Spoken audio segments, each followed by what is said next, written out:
여러분, 우리가 인생을 살아가다 보면은 참 여러 가지 사람을 만납니다. 참으로 억울한 일을 당할 때도 있고, 또 애매한 소리를 들을 때도 있고, 또 힘든 고난의 시기를 지날 때가 있는데, 그때 나를 억울하게 하는 그 사람을 어떻게 대하느냐에 따라 그 사람이 하나님 앞에 복받느냐, 불행하냐, 성공하느냐, 실패하느냐, 행복과 불행이 거기에 결정되어진다는 거예요. 미국 오하이오주에 거대한 농장을 갖고 있는 농장 주인이 있었는데, 그에게는 외동딸이 하나 있었습니다. 곱게 키는 귀한 딸이에요. 그런데 어느 날 한 청년이 와서 먹여주고 재워주기만 하면 품삯을 안 줘도 열심히 일하겠습니다. 품꾼도 좀 부족한데 일꾼이 필요한 차에 잘 됐다 싶어서 그를 일꾼으로 채용했어요. 그러니까 청년은 몸을 아끼지 않고 열심히 밤낮으로 일했습니다. 그 일하는 성실한 모습이 너무너무 보기 좋은 거예요. 그 외동딸이 마음이 뺏겼어요. 그 청년에게. 청년이 좋은 겁니다. 일하는 모습을 보고. 그렇지만 오래 가지 않아서 그들이 사귀는 것을 농장 주인이 이 외동딸 아버지가 본 거예요. 그리고는 그날 몽둥이를 들고 와서 그 청년을 죽도록 두들겨 팼습니다. 일꾼 주제에 귀한 딸을, 남의 귀한 딸을 넘본다고. 그래서 아주 맨몸으로 벌벌 기면서 목숨만 살려달라고 그렇게 해서 겨우 목숨만 건지고 도망을 쳤습니다. 세월이 35년 세월이 지났습니다. 미국의 제20대 대통령이 취임했는데 제임스 아브라함 가필드라는 사람이었습니다. 그는 청년 시절에 떠돌아다니는 방랑자였는데 한 농장에서 주인의 딸과 사귄다는 죄로 그 주인에게 죽도록 두드려 맞고 쫓겨난 사람이에요. 그래서 내가 힘이 없어서 이런 일을 당하니까, 내가 사랑했던 여자 하나도 지키지 못하고 쫓겨난다. 너무 억울하니까 이를 악물고 힘을 길러야 되겠다. 그리고 열심히 기도했어요. 그리고 자수성가했습니다. 잘 됐습니다. 예비역 육군 소장으로 전역한 후에 6번 국회의원을 거쳐서 미국 20대 대통령에 당선된 사람, 가필드라는 사람입니다. 고난이 그에게는 엄청난 축복이 된 겁니다. 자극이 되고 도전이 되었어요.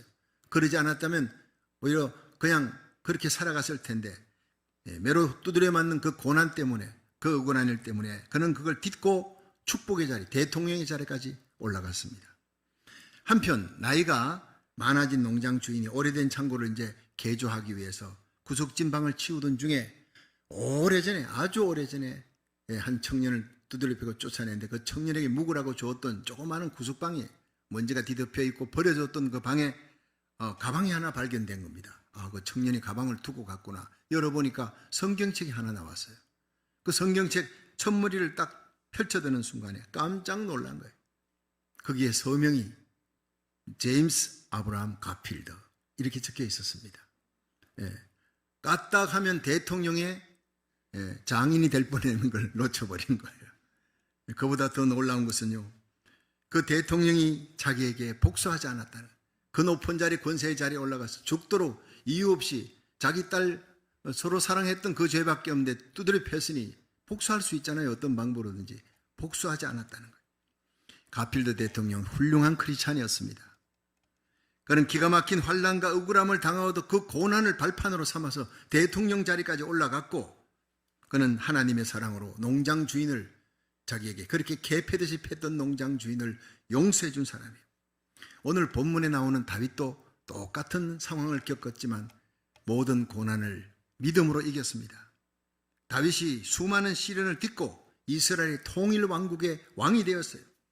그런데 압살롬이, 자기 아들이 반역을 했습니다. 그 압살롬의 반역으로 생명이 위태로워졌어요. 야밤에 맨발로 도주를 합니다.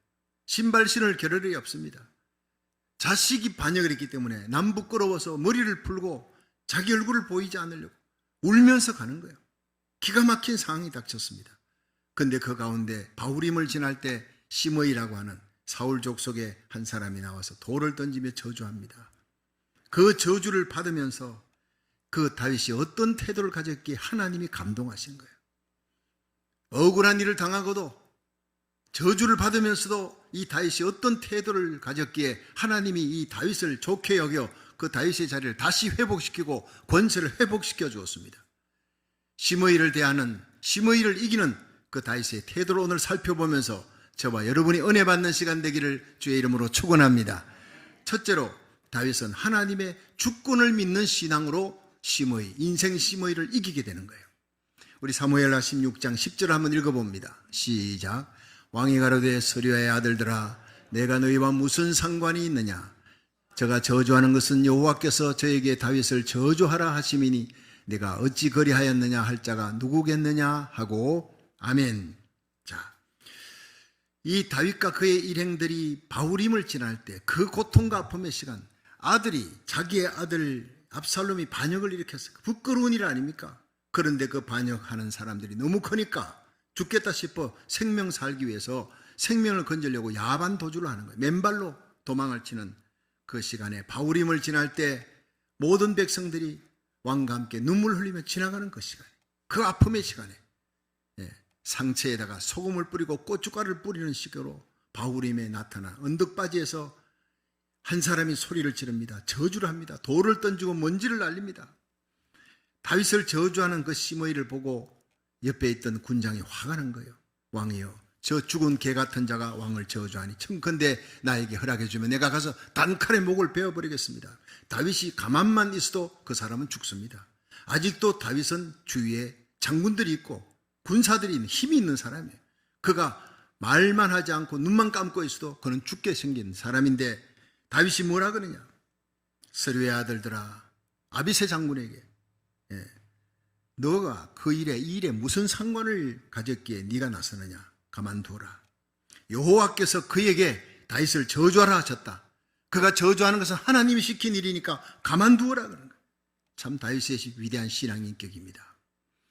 다윗은 그의 아들 압살롬이 반역을 일으킨 일이나 심의가 바울임에서 저주하고 돌을 던진 일이나 지금 자기 인생에 일어난 기가 막힌 이 모든 일이 우연이 아니다. 하나님의 허락하에서 일어났다. 하나님의 절대 주권으로 하나님의 손길로 행해지는 일이라는 것을 고백한 거예요. 아무나 할 수 있는 고백이 아닙니다. 사람이 아니라 하나님이 하신 일이라는 걸로 받아들였어요. 그래서 심의를 이기는 것입니다. 다윗은 자기 생에 일어난 모든 사건 속에 하나님의 뜻이냐 아니냐 이걸 찾았어요. 우리 인생이 이거 바로 성공하는 인생이에요. 하나님의 뜻이 여기 있다는 거예요. 그래서 사도행전 13장 22절에 이새의 아들 다윗을 보니 내 마음에 합한 자라 그가 내 뜻을 다 이루리라 그랬어요.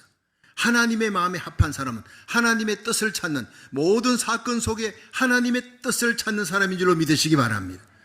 우리 머리털 아침에 일어나면요 샤워하면 빠집니다. 몇 개 빠집니까? 또 몇 개 생깁니까? 우리는 모릅니다. 절대 알 수가 없어요. 그런데 하나님은 다 세고 계신다는 거예요. 내 인생에 일어나는 모든 일들, 참새 한 마리도 하나님 허락 없이 떨어지지 않는 줄로 믿으시기 바랍니다. 좋은 일도 하나님의 허락하에서, 나쁜 일도 하나님의 허락하에서 일어난다는 것을 믿고 하나님의 절대 주권, 내 인생의 주인은 하나님이시다. 그걸 믿으면 나쁜 일 속에 나에게 억울한 일을 가했던 그 애매하게 욕을 먹으면서도 그 사람에게 복수하려는 생각을 가지지 않는 것입니다. 하나님이 허락한 것이다. 하나님의 절대 주권, 하나님의 뜻을 찾는 이 다윗의 신앙 얼마나 귀한지 모릅니다. 미국 남북전쟁 때 링컨 대통령이 남군의 명장인 리 장군과 싸우는데 너무 힘든 거예요. 리 장군이 너무 잘 싸우는 겁니다. 명장입니다. 어려움을 겪고 있는데 링컨과 목사님들이 몰려왔어요. 북군을 위해서 기도하겠습니다. 기도회를 하면서 목사님 중에 한 분이 각하, 이럴 때 하나님이 우리 편이면 얼마나 좋겠습니까? 하나님이 우리 편 되게 해달라고 기도하겠습니다 했더니 이 대통령이, 링컨 대통령이, 목사님 그러지 마십시오. 하나님께서 우리 편이 되어달라고 기도하지 마시고 우리가 하나님의 편이 되도록, 우리가 하나님의 뜻에 굴종하도록, 순복하도록 그렇게 기도해 주시기 바랍니다. 참 위대한 대통령입니다. 멋있는 고백이지요. 기도는 하나님을 내 편으로 만드는 것이 아니라 내가 하나님의 뜻을 알고 기도할 때 내가 하나님의 편에 서도록, 내가 하나님의 뜻을 이루는데 그 하나님의 뜻에 굴복하게 하여 주시옵소서. 이것이 하나님이 기뻐하는 기도인 줄로 믿으시기 바랍니다. 영적 통찰력을 가진 다윗은 심의의 저주를 통해 하나님의 뜻이 저기 있다 발견한 거예요. 하나님이 심의를 통해 나를 저주하게 하신다, 그렇게 얘기한 거예요. 하나님의 절대 주권을 믿는 믿음의 사람이었어요. 형통할 때뿐 아니라 고난의 때, 힘들고 어려운 억울한 때 하나님의 주권을 받아들였습니다. 하나님의 주권을 인정하지 않는 사람은 잘 되면 다 자기가 잘해서 그런 줄 알아요. 그저 기쁨의 노래가 나옵니다. 감사의 노래가 나옵니다. 그런데 일이 뒤틀리고 억울한 일을 당하고 자기 뜻대로 되지 않고 이렇게 하면 원망합니다. 분노합니다. 보복하려고 그럽니다. 복수하려고 그러는 거예요. 그런 자들은 절대로 일이 해결되지 않습니다. 하나님이 해결해 주지 않습니다. 자꾸 일이 꼬여버립니다. 근데 다윗처럼 고난 속에서도 억울한 일을 당했어도 하나님의 주권을 찾을 때 일이 순식간에 해결될 줄로 믿으시기 바랍니다. 그게 사랑의 하나님이에요. 하나님을 사랑하는 자 그 뜻대로 부르심을 입은 자는 모든 것이 합력하여 선을 이루느니라. 나에게 볼 때 내가 이 좋은 사람이고 나를 힘들게 하는 이 사람 나누지만 하나님 볼 때는요, 둘 다 나에게 유익되게 하기 위해서 그 사람을 붙여놓는 거예요.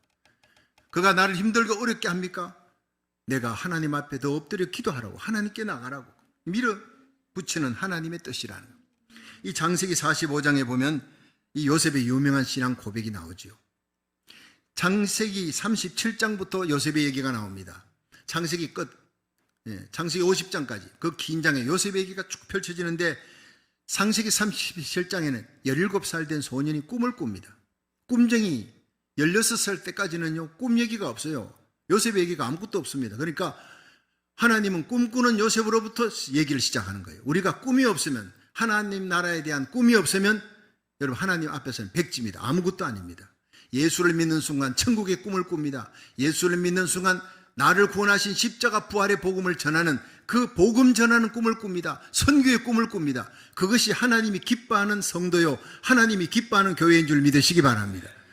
요셉이 꿈을 꾸면서 얘기가 시작됩니다. 그런데 이 사람이 철부지가 아주 그냥 철딱서거니가 앞서서 하늘에서 해와 달과 11별이 자기에게 절합니다. 그 해와 달은 아버지 어머니잖아요. 11별은 자기 형제들 아닙니까? 그 앞서서 형님들 얘기 들어보세요. 이 11개의 집단이 내 집단의 앞에 벌떡 일어서더니 다 절하더라고. 형들이 기분이 나쁘죠. 안 그래도 채색 옷을 입고 자기들은 양떼 치고 고생하는데 아버지 품에서 맛있는 음식이나 먹고 사랑받는 요셉, 11번째 아들인데 맏아들 장자가 입는 채색 옷을 입었단 말이에요. 질투나고 시기가 나지요. 속상하지요. 얄밉지요. 그런데 꿈 얘기를 하는 거예요. 형님들 볕단이 내 볕단에 절을 합니다. 그럼 우리가 니한테 절하겠다는 얘기냐? 이 배다른 형들이 화가 난 거예요. 저거 어떻게든 혼을 내줘야 되겠다 싶은데 어느 날 형들이 멀리 세겜 땅에 가서 양을 치고 있는데 아버지 명을 받고 요셉이 갔어요. 그들에게 음식 갖다 주러 갔는데 잘 됐다, 죽여버리자 이렇게 된 거예요. 물 없는 구덩이에 빠뜨렸습니다. 유다가 나서서 우리 골육친지 한 형제인데 어찌됐든 한 아버지 밑에서 난 아이 아니냐, 죽인들 무슨 소용이냐, 팔아버리자, 돈도 벌고. 그래서 이스마엘 장사꾼에게 팔았습니다. 유다 때문에 산 거예요. 유다 때문에. 그래서 애굽 땅에 끌려가서 애굽에서 종살이 시작됩니다. 보디발 장군 집에 그 어떻게 성실하게 했던지 보디발 장군이 그를 총무로 세웠어요. 그러나 보디발 장군의 아내의 유혹을 당하면서 절대절명의 유혹입니다. 나와 동침하자. 하나님 앞에서 호람대오의 신앙으로 이깁니다. 그러나 그 이김이 결국에는 감옥소에 들어가는 거예요. 감옥에 들어가서 여러분 28살의 나이에 관원장을 만납니다. 술 맡은 관원장을 만나서 꿈을 해석해주고 그 꿈대로 되는 거예요. 만 30이 딱 되었을 때 하나님의 카이로스, 하나님의 때가 되니까 요셉의 꿈이 이루어집니다. 바로왕이 꿈을 꾸고 그 꿈을 해석하는 사람이 없고 요셉을 기억한 술 맡은 관원장이 요셉을 그 자리에 세우자 이 바로왕이 얘기합니다. 너 꿈을 잘 해석한다 그러더라. 왕이여, 꿈을 얘기해 주십시오. 꿈의 해석은 여호와께 있나이다. 옛날 같으면 자기 꿈 자랑하고 자기가 죽을지도 모르고 그렇게 절딱서구니 없이 그렇게 말하던 이 요셉이가 성숙한 사람이 되었어요. 성숙한 하나님의 영광, 하나님의 이름을 높이며 하나님의 이름 뒤에 자기를 감추는 겸손한 사람이 되었어요. 이제는 총리가 되고 꿈을 이루게 될 때가 되었습니다. 그때까지 13년의 연단을 불무불 속에 은을, 도가니불 속에 금을 연단하듯이 그 고통과 고난의 연단을 통해서 철부지, 정말 형편없는 미숙아가 성숙한 하나님의 사람으로 바뀌게 된 줄로 믿으시기 바랍니다. 욥기 23장 10절은 내 가는 길을 여호와께서 하시나니 그가 나를 단련하신 후에 내가 정금같이 나오리라. 인생 채찍 사람 막대기로 이 고난 저 연단으로 나를 연단해서 성숙한 자로 만드시는 하나님을 찬양하시기를 주의 이름으로 축원합니다. 요셉이 그랬습니다. 다윗이 그랬습니다. 여러분, 대장장이가 칼을 이렇게 다 명금 복음을 만들기 위해서 막 불로 넣고 두드리고 이렇게 할 때 그것이 매끈하게 되어서 완성품이 되었다고 싶을 때 제일 먼저 하는 일은 그 얼굴을, 대장장이 얼굴을 그 칼에다가 비춰보는데 거기에 얼굴이 굽어 보이거나 이렇게 울퉁불퉁해 보이면 다시 두드려 패는 거예요. 두드려 망치로. 그런데 그것이 깨끗하게, 면이 너무나 깨끗하게 얼굴이 나타나면 됐다, 완성품이다. 그리고는 장군에게 넘겨줍니다. 여러분, 하나님께서 우리를 마지막 시대의 명금과 복음으로 우리와 우리 자녀들을 쓰시려고 하나님이 불 속에 넣고 물 속에 넣고 연단을 하는데, 그게 연단의 끝이 뭡니까? 우리에게 하나님의 형상이 보여야 되는 거예요. 하나님의 얼굴이 나타나야 되는 겁니다. 사랑과 거룩입니다. 진실입니다. 여러분, 자기 자신을 드러내던 이 꿈쟁이 요셉이 하나님의 이름을 나타냅니다. 왕이여, 꿈을 얘기하십시오. 꿈의 해석은 여호와께 있지 않겠습니까? 자기는 여호와 이름 뒤에 감추는 거예요. 여러분, 우리가 십자가 뒤에 죽어지고 하나님의 영광을 위해 살아가고 십자가만 자랑하고 예수님만 사랑하고 하나님의 영광을 위한 거룩한 백성이 되기를 주의 이름으로 축원합니다. 그때 연단이 끝나는 것입니다. 갈라디아 2장 20절에 내가 그리스도와 함께 십자가에 못 박혔느니 그런즉 이제는 내가 사는 것이 아니요 내 안에 그리스도께서 사신 것이라. 이제 내가 육체 가운데 사는 것은 나를 사랑하사 나를 위해 자기 몸을 버리신 하나님의 아들 예수 그리스도를 믿는 믿음 안에 사는 것이니라. 우리가 자랑할 수 있는 것, 예수님의 십자가입니다. 예수님만 사랑하며 우리 입에서 그리스도의 아름다운 향기가 나타날 수 있기를 주의 이름으로 축원합니다. 요셉은 그렇게 해서 총리의 자리에 오릅니다. 왕의 꿈을 해석하고 7년 풍년 뒤에 7년 흉년이 있을 것이니 지혜로운 총리를 세워서 이 모든 것을 다스리게 함이 오를 것입니다 할 때 왕의 눈에 그만한 지혜로운 자가 어디 있습니까? 요셉, 네가 해라. 너와 같이 신에게 감동한, 지혜의 신에게 감동한 너와 같은 자를 내가 어디서 얻겠느냐? 네가 총리가 되라. 모든 실권을 가지라. 인장반지, 그 도장이 뭡니까? 모든 결제의 마지막 찍는 도장 아닙니까? 인장반지를 뺏어주고 버금술에 앉히고 모든 문무백관이 엎드려라 절하는 거예요. 최고의 실권자의 자리에 순식간에 올라가 어제의 감옥에서 오늘의 총리의 자리로 역사적으로 있었던 일입니다. 하나님이 하신 일인 줄로 믿으시기 바랍니다. 여러분, 그리고 난 다음에 세월이 7년 풍년이 지나갔어요. 흉년이 2년 지나갔습니다. 아직도 5년이 남아있는 그때 여러분, 요셉의 나이가 39살이 되었을 때 형들이 나타났어요. 팔레스틴에서 형들이 나타났어요. 굶어 죽게 생겼으니까 돈 주고 양식 사려고 나타났어요. 그 형들을 보니까 울컥했습니다. 17살 소년이 물 없는 구덩이에 빠지고 종살이 옥살이 하면서 죽을 고생을 했던 그 형들이 억울하게 했던 일들이 주마등처럼 스쳐 지나가요. 그냥 용서할 수가 없어요. 회개해야 용서하는 겁니다. 그래서 시몬을 가두고 다음에는 베냐민을 데리고 오라. 베냐민을 가둘 때 형들은 아무 말도 못하지만 유다가 나섰어요. 베냐민을 풀어주십시오. 베냐민의 생명은 내 아버지 생명과 연결되어 있습니다. 베냐민이 죽으면 내 아버지 죽습니다. 내가 아버지에게 약속했습니다. 꼭 데려오겠다고. 그러니 나를 가두시고 죽이려면 나를 죽이시고 동생 베냐민을 살려주시기 바랍니다. 거기에 그냥 이 요셉이 통곡이 터져 나오는 겁니다. 옛날의 형들이 아니었어요. 자기를 죽으려 했던 형들의 모습이 아니었어요. 사랑하는 그 동생 베냐민을 위해 대신 죽겠다고 하는 그 유다의 고백을 듣고 그냥 주위의 사람들을 물러라 통곡을 하는 거예요. 그 통곡 소리가 얼마나 컸던지 왕궁에까지, 바로왕의 귀에까지 들립니다. 그리고 형님들 오십시오. 창세기 45장에 이렇게 기록됩니다. 나는 당신의 아우 요셉이니 당신들이 애굽의 판자라. 당신들이 나를 이곳에 팔았으므로 근심하지 마소서, 한탄하지 마소서. 하나님이 생명을 구원하시려고 나를 당신 앞서 보내셨나이다. 그런즉 나를 이리로 보낸 자는 당신들이 아니요 하나님이시라. 여러분, 이런 고백이 터져나오기까지 13년의 연단이 걸린 것입니다. 그 모든 여건 속에 주마등처럼 스쳐지나가는 그 모든 고난과 역경 속에 하나님의 손길이 늘 함께 하셨다. 하나님이 이 생명을 구원하려고 앞으로 5년 동안이나 흉년이 있는데 거기 있으면 다 죽습니다. 그래서 당신들 아버지 생명을 구하려고 하나님이 나를 앞서 보낸 것이지, 당신들 통해서 나를 애굽에 팔게 한 것이지 당신들이 판 것이 아닙니다. 이 때를 위해 하나님이 나를 그런 방법으로 보냈을 따름입니다. 할렐루야. 이런 고백이 바로 요셉이 형들을 이기는 거예요. 그 원수 같은 형들을 용서할 수 있는 이기는 힘이 바로 하나님의 절대 주권을 믿는 믿음에서 나온 줄로 믿으시기 바랍니다. 이것이 다윗의 고백입니다. 여러분, 우리 생에 일어난 모든 사건 속에서 다윗처럼 요셉처럼 형통의 때만 아니라 고난의 때, 정말 기가 막힌 환난의 때, 억울한 때에도 하나님의 절대 주권을 믿고 하나님이 하신 것입니다. 그것을 받아들이는 신앙으로 시므이를 이기는 자 되기를 주의 이름으로 축원합니다.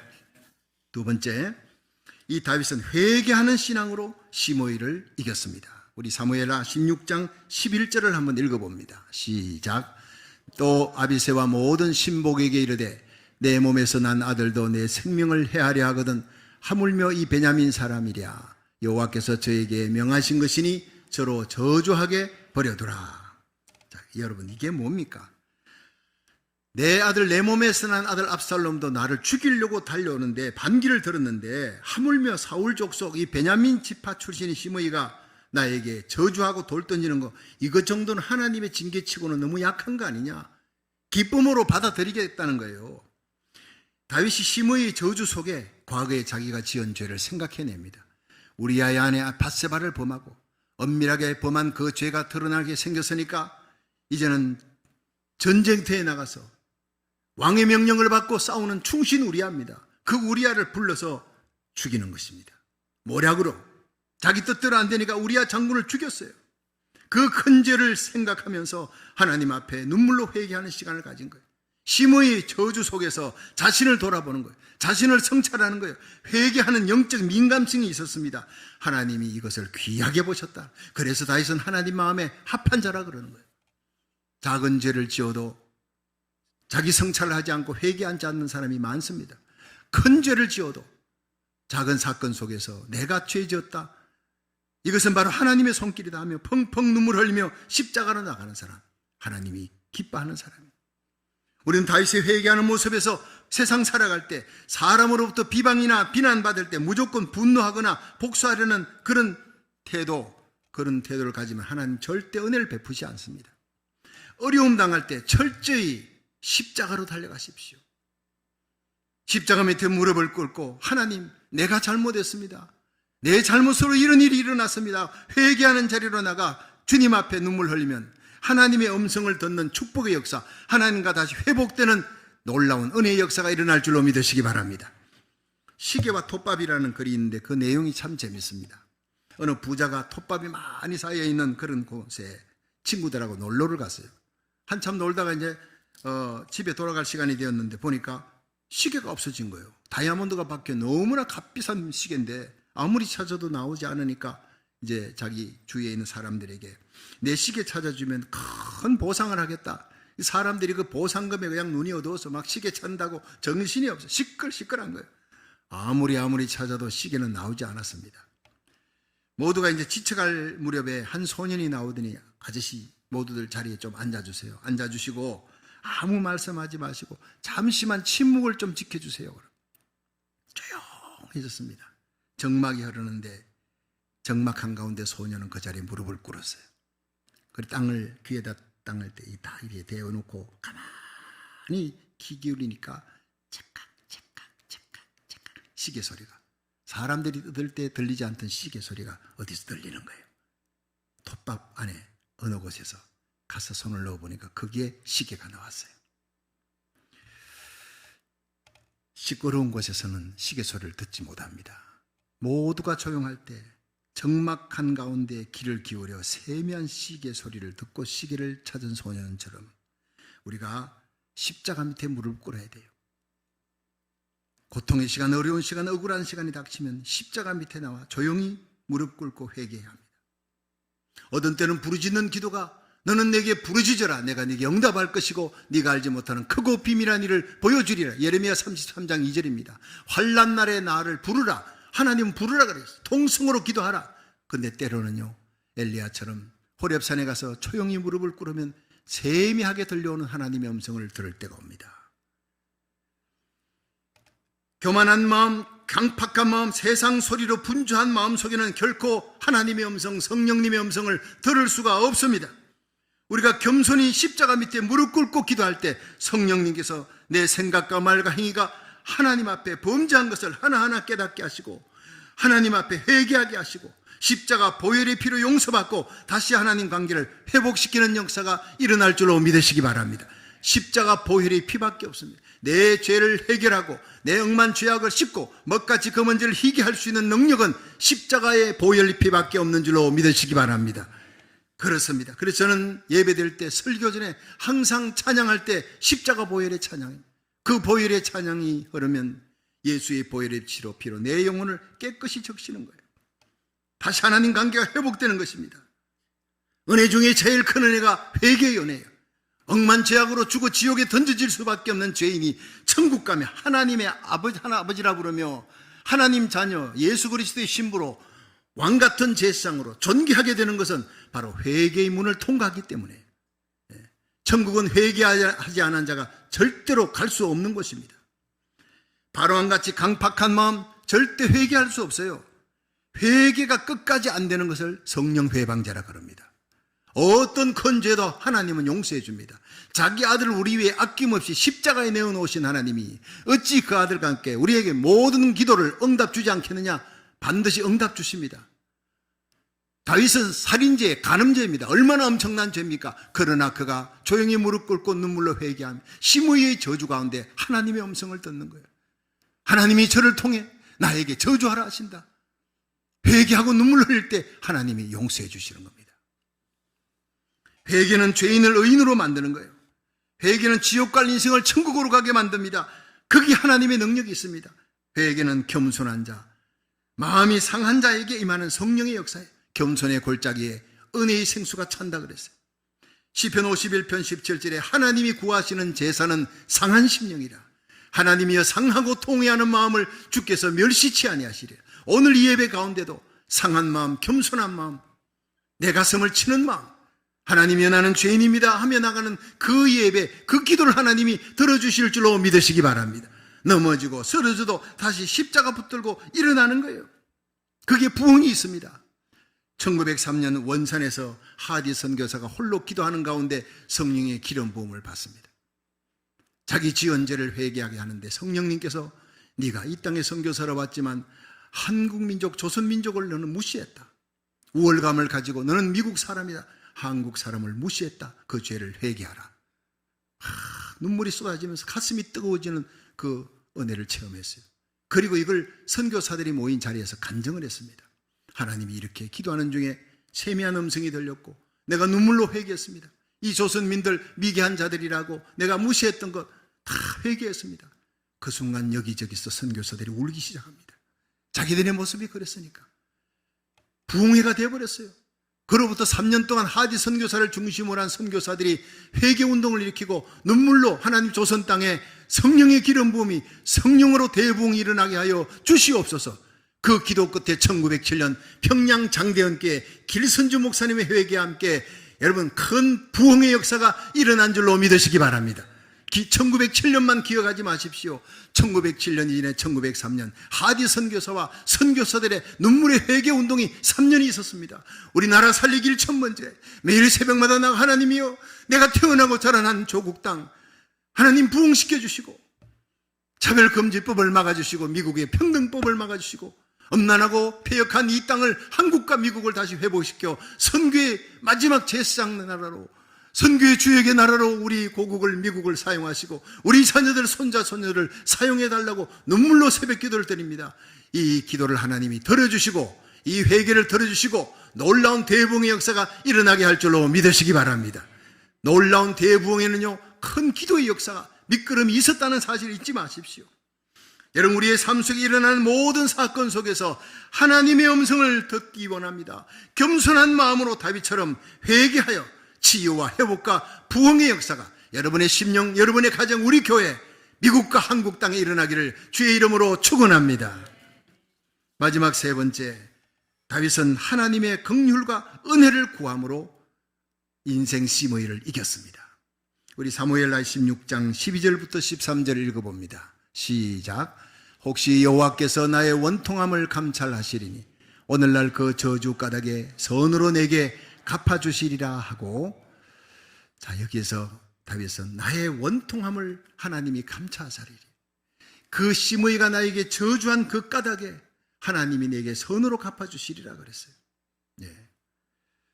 정말 다윗은 억울했습니다. 다윗이 일행이 바후림을 지날 때 시므이가 나타나서 막 퍼부은 그 저주는 잘못된, 정보가 잘못된 거예요. 잘못 들은, 오해한 겁니다. 어떻게 저주했느냐? 피를 흘린 자여 가거라 가거라. 예. 사울 족속의 모든 피를 여호와께서 내게로 돌리셨다. 이거는요, 다윗이 사울 가문의 피를 흘렸다는 얘기인데, 그 저주가 네가 피를 흘렸기 때문에 너도 네 자식을 통해 똑같이 당한다, 그런 저주인데 다윗은 사울 가문의 피를 흘린 적이 없습니다. 한 번도 없습니다. 역사상에. 예. 사울왕을 죽인 아말렉 사람이 오니까 사울왕의 멸관을 뺏어가지고 죽었다는, 그리고 들고 와서 내가 죽였습니다. 그 자리에서 죽여버렸습니다. 옷을 찢으며. 하나님의 기름 부음 받은 사울왕을 어찌 감히 건드리느냐. 다윗도 사울왕에게 죽을 고비 넘겼지만 하나님의 종 사울을, 하나님의 기름 부음 받은 자 내가 건드리지 않겠다는 거예요. 하나님이 그걸 귀히 여겼습니다. 여러분, 길보아산에서 사울이 죽었습니다. 그 자식들과 함께 죽었을 때 요나단의 죽음을 놓고, 사울의 죽음을 놓고 눈물 흘리며 애가를 불렀어요. 사무엘하 2장에 그 눈물의 애가가 나옵니다. 그런 다윗입니다. 그런데 시므이 이런 억울한 저주를 들을 때 얼마나 원통하고 얼마나 억울합니까? 그렇지만 분노하지도 않았고, 대신 저주하지도 않았고, 보복하지도 않았고, 그 모든 저주를 하나님의 소리로 달게 받았어요. 이 억울한 소리를 듣고 죽이겠다고 하는 아비새 장군은 오히려 꾸짖었습니다. 여호와께서 저를 통해 내게 저주하게 한 것이다. 그가 저주하도록 놔두라고 그렇게 하시면서, 혹시 여호와께서 나의 억울함과 원통함을 감찰하사 저 시므이의 과다한 저주를 기억하셔서 여호와께서 긍휼과 은혜를 베푸사 선으로 내게 갚아주시리라. 보통 사람이 할 수 없는 고백입니다. 여러분, 이런 고백이 주기도문에도 나오죠. 우리가 우리에게 죄 지은 자를 사하여 준 것 같이 우리 죄를 사하여 주옵시고. 여러분, 그렇습니다. 내게 죄를 지은 자, 내 인생의 앞길을 완전히 막아버린 철천지 원수 같은 사람이라도 그 죄를 주님 내가 용서합니다, 용서합니다 하고 이미 용서하는 마음을 가지지, 그 사람이 회개도 안 했는데 뛰어가가지고 내가 너를 용서한다, 그건 7푼입니다 8푼입니다 그가 회개할 때까지 기다리는 거예요. 이미 예수님이 나를 사랑했어. 그 큰 사랑으로 십자가 지시고 억만제약으로 죽어 지옥에 던져질 내 죄를 주님이 갚아주었으니 나는 엄청난 빚을 졌다. 내게 그런 감당할 수 없는 죄를 지은 사람, 억울하게 애매하게 내게 고통을 준 사람을 이미 예수님을 생각하고 용서를 해버리는 거예요. 하고 기다리는 겁니다. 그가 회개하지 아니하면 그 죄 때문에 죽는 겁니다. 시므이는 결국 회개하지 않고 솔로몬대에 가서 죽습니다. 회개하지 아니하니까. 다윗은 회개하니까 하나님이 그를 왕의 자리에 다시 회복시켜 주신 거예요. 그렇습니다. 여러분, 우리는 사랑할 수 있는 권세, 용서할 수 있는 권세를 얻은 자들이에요. 용서를 하고 싶어지는 것이 성령의 역사입니다. 내 힘으로는 용서가 안 됩니다. 주님께서 우리에게 명하신 것이 내가 너희를 사랑한 것 같이 너희도 서로 사랑하라. 내가 너희를 용서한 것 같이 너희도 서로 용서하라. 그러면 이 세상에 내게 어떤 큰 죄를 지어도 사랑할 수 없고 용서할 수 없는 사람은 없다는 얘기입니다. 다윗이 바로 그것입니다. 하나님, 나 참 억울합니다. 저 시므이가 나에게 억울하게 애매히 고난을 주고 과도히 나에게 저주를 퍼붓지만 이 저주 까닭에 하나님의 긍휼과 은혜를 받을 수 있는 축복의 기회가 된 것입니다. 하나님이 나에게 은혜를 베풀어 주옵소서. 하나님의 마음은 긍휼이 아닙니까? 하나님의 마음은 불쌍히 여기는 마음 아닙니까? 그 불쌍히 여기는 하나님의 마음을 정확하게 간파한 사람이 다윗입니다. 바로 이것입니다. 로마서 5장 8절에 우리가 아직 죄인 되었을 때 그리스도께서 우리를 위해 십자가에 죽으심으로 하나님이 우리에게 대한 자기 사랑을 확증하셨다. 내가 선을 행하거나 조금이라도 의를 행할 때가 아니에요. 여전히 죄를 짓고 있는데 일생을 죄의 죽음의 종로로 사며 마귀에게 끌려 죽어 지옥으로 던져지는 저주받은 인생인데 하나님이 인간의 몸을 입고 이 땅에 오셔서 내가 당할 그 저주와 죽음을 대신 담당한 곳이 갈보리의 십자가인 줄로 믿으시기 바랍니다. 그 십자가 사랑을 깨닫는 순간 용서하지 못할 사람이 없다는 거예요. 하나님이 그 아들 예수님을 십자가에 내모은 것은 하나님의 불쌍히 여기는 마음, 하나님의 긍휼, 하나님의 은혜 때문입니다. 그 십자가를 통해 하나님의 긍휼과 은혜를 깨닫는 시간이 되기를 주의 이름으로 축원합니다. 다윗은 하나님의 마음을 정확히 알았습니다. 하나님은 불쌍히 여기는 마음, 내가 살인죄 간음죄를 지었어도 하나님 저 시므의 저주를 통해, 과도한 저주를 통해 내가 애매히 고난을 받아도 내가 달게 받겠습니다. 눈물 흘리면 하나님이 나를 불쌍히 여겨주시리라, 적은히 여겨주시리라, 하나님이 손으로 내게 갚아주시리라, 그 하나님을 나는 믿습니다 하며 고백하며 나갔던 이 다윗의 위대한 신앙을 저와 여러분이 본받을 수 있기를 주의 이름으로 축원합니다. 그것이 차원 높은 신앙의 단계예요.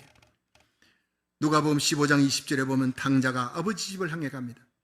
아버지 것을 다 써버리고 기생과 함께 다 먹어버리고 돌아오는 이 아들, 여러분 누가 맞이하겠습니까? 그러나 이 당자는 아버지는 받아주시리라. 형은 자기를 두드려 팰지 몰라도, 다른 사람 비난할지 몰라도 아버지는 자기를 받아주리라는 아버지의 사랑에 대한 자화심을 갖고 있었습니다. 여러분, 돼지가 먹는 지엽 열매도 주는 자리가 없어요. 거기서 눈물 흘리며 일어납니다. 내 아버지 집에는 먹을 것이 얼마나 많은데 품꾼의 하나로 써달라 해야지. 아들이 아니라 이제는 품꾼 하나로 써달라고 해야지. 그리고는 낮에 가면 사람들이 자기를 알아볼 것 같으니까 밤에 해질녘에 갑니다. 사람들이 다 일을 마치고 정리하는 그때 웬 상거지가 나타난 거예요. 비틀비틀거리며 번거지 모자 쓰고 자기를 못 알아보게 하려고. 그 아버지가 성경에 보면 상거가 아직도 먼데 아버지가 저를 보고 척은히 여겨 달려가 목을 안고 입을 맞추니, 여기 아버지의 마음이 척은히 여겨가 나옵니다. 다른 사람은 알아보지 못해도 저 아들이 내 둘째 아들이구나, 거짓골이 되어서 돌아오지만 아버지는 막 달려가는 거예요. 아버지, 난 아버지 아들이 아니에요. 굶어 죽게 생겨서 품꾼의 하나로 써달라고, 일꾼으로 써달라고, 종으로 써달라고 왔어요. 아버지가 입을 맞춥니다. 성경에는 kissed him very much. 입을 맞추고 계속 맞추는 거예요. 아들아, 말하지 마라. 아무 말도 하지 마라. 거짓골이 되어 와도 좋다. 살았어 돌아왔으니 나의 기쁨이다. 이것이 아버지의 척은히 여기는 마음. 여러분이 오늘도 어렵고 힘든 세상살이 살다가 하나님 성전에 나와서 예배 드리려고 비틀비틀 한 걸음 한 걸음 올 때 우리 주님은 높은 자리에 앉아서 여러분 예배를 받으려고 앉아 계신 것이 아니라 여러분에게 달려갔어요. 여러분 곁에 앉아 계시고 잘했다 토닥거리며 용기와 힘을 주시는 분. 이 내 아들 죽었다가 살아난 아들이다. 좋은 옷을 입혀라. 살찐 송아지 잡아라. 신발 신겨라. 그 당시에 신발은요, 아들들, 가족들만 신지 종들은 신발을 신지 않았어요. 종이 아니라 아들의 자리를 회복시켜주는 거예요. 인장 반지 끼워주는 거예요. 좋은 반지 끼웠습니다. 아들의 자리로 회복시켜주는 겁니다. 이게 아버지의 마음, 척은히 여기는 마음에서부터 시작된 거예요. 여러분, 오늘 하나님 아버지의 마음이 똑같습니다. 척은히 여기는 마음으로 다윗을 용서해 주는 거예요. 하나님 불쌍히 여기는 마음 아닙니까? 하나님 마음이 척은히 여기는 마음, 긍휼히 여기는 하나님 마음. 내가 아무리 큰 죄를 지어도 이 시므이의 저주로 인해, 과다한 저주로 내가 애매히 고난을 받지만 그 억울한 일을 하나님께서 다 듣고 계시고 나를 용서하사 선을 베풀어 주시기 원합니다. 하나님이 그 다윗의 고백을 들으시고 다윗을 용서하시고 다시 회복시키는 역사, 왕중의 왕으로 높이 세우는 역사가 일어났다는 사실입니다. 기억하십시오, 여러분. 다윗은 시므이의 저주 속에 하나님의 긍휼과 은혜를 찾는 기회로 삼았어요. 하나님의 긍휼과 은혜에 붙들고 매달렸기 때문에 시므이의 저주를 이길 수가 있었습니다. 우리가 억울한 일을 당할 때 장차 주시는 하나님의 은혜를 생각하면 지금의 어려움을 잘 참고 견딜 수 있는 것입니다. 우리 주위에 여기저기 시므이가 많습니다. 그렇죠? 우리가 하나님 일할 때 때로는 시므이 날아오는 비난과 억울한 소리, 돌이 날아옵니다. 욕을 먹을 때가 있습니다. 그러나 이것 때문에 하나님을 향한 충성과 헌신과 봉사의 줄을 놓지 마시길 바랍니다. 포기하지 마십시오. 현재의 고난이 장차 올 영광과 비교할 수 없는 줄로 믿으시기 바랍니다. 하나님의 더 큰 은혜를 바라보고 넉넉히 시므이를 이겨나가시기를 주의 이름으로 축원합니다. 여러분, 우리에게 고난이 닥칠 때 하나님의 절대 주권을 인정하십시오. 시므이를 이길 수 있는 길입니다.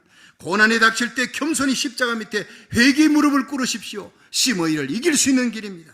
고난에 닥칠 때 하나님의 긍휼과 은혜를 구하십시오. 그 하나님의 긍휼과 은혜의 줄을 붙들고 매달리십시오.